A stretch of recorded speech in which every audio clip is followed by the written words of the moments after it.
Hey guys, hey, how's it going? It's like day 49 already in my channel. Obviously, I will talk on camera every day until get fluency. Serious challenge, for real. Let's get back to some TOEFL questions. TOEFL questions, that's my favorite part actually of all the speaking practice on camera. What I've got, like I did IELTS already, I tried to describe some of my thoughts, but TOEFL, that's spectacular actually. By the way, I wanna just thank you and announce everyone who supported my big challenge, like in that video, like your efficient big challenge, yeah, talking every day on camera. You freaking hero, guys. That's incredible. Really, I'm not gonna overestimate this. I'm talking in fact that everyone who decided to talk on camera every day, this is like the biggest step, the greatest step just what can imagine. And thank you, really, the support.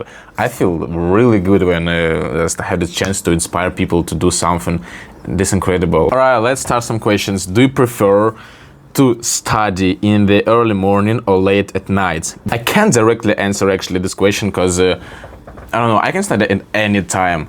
Like when I was a schoolboy, I used to mostly study late at night because after school I always had like a sport training, working out. So and after this sport, when I come to home, it's always like close to midnight, 10 p.m., 11 p.m. When I started doing my homework and made these habits to study at night. But right now I realize that I can study in the morning and in the evening. That doesn't matter for me. I know the fact, by the way, that in the morning, like brain is more fresh, it's relieved, it's in good condition, and it's ready to consume the information like properly. We will get in better quality information. Text was about that at university right now students can get DVD with the videos, with movies, it's pretty available. But with one moment that students are not allowed to go into the area where this DVD kept, only requests the order like online. A man expressed his thoughts about advantages of this method of getting movies.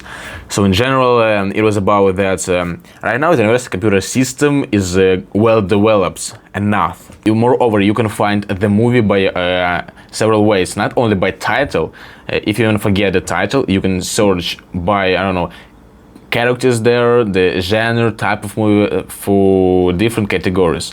And one more point, that students who is actually working in this computer system right now, they can get some money for this, and actually it's easy job, yeah, but they will get salary. It helps them. In the third question, I have to explain what are the positive impacts of globalization on art. Globalization had significant like impacts on art.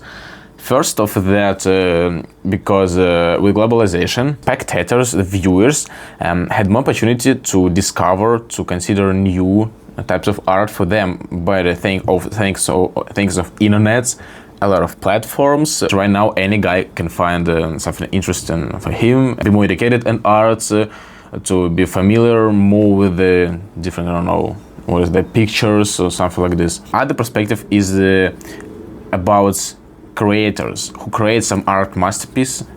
They can share right now in internet a lot of platforms to demonstrate, to display the works, or even in a offline world, like a lot of exhibition in cities, just the space for demonstrating the works.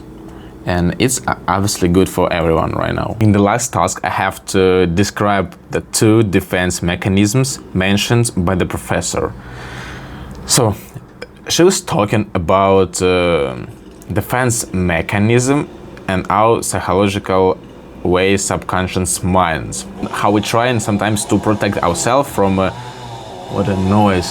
protect ourselves from negative thoughts. There was two the main ways of protecting ourselves. First is fantasy way. When you get some tragedy in life, you underwent some negative emotions, and you trying to create in your brain something kind like when you lose a dog, maybe Like your dog has run away, and maybe the dog has found a good family, new family, and they continue feeding him, and so everything is fine, good life, absolutely in dog. It's like fantasy. You're trying to keep your negative emotions away and replace it by its positive. The second one, it's when you're trying to redirect your negative emotions, your painful, into something useful in real life. For example, you lost dog, and now you can start open some school, dogs training school, when you will teach dogs, when you will I don't know, help some people with dogs, and this kind of, just find the other direction for negative emotions, not replace it, but something good, kind fantasy. Right guys, day 49 is done. Really great questions, was absolutely good. Right now, today I'm so excited because I will go for a walk finally in the center of Moscow with one of the best friends. He is from my hometown. He just come here yesterday, and we will get a good time today. Maybe I will film something for you, but I'm not sure. Okay, see you tomorrow. Be good, guys.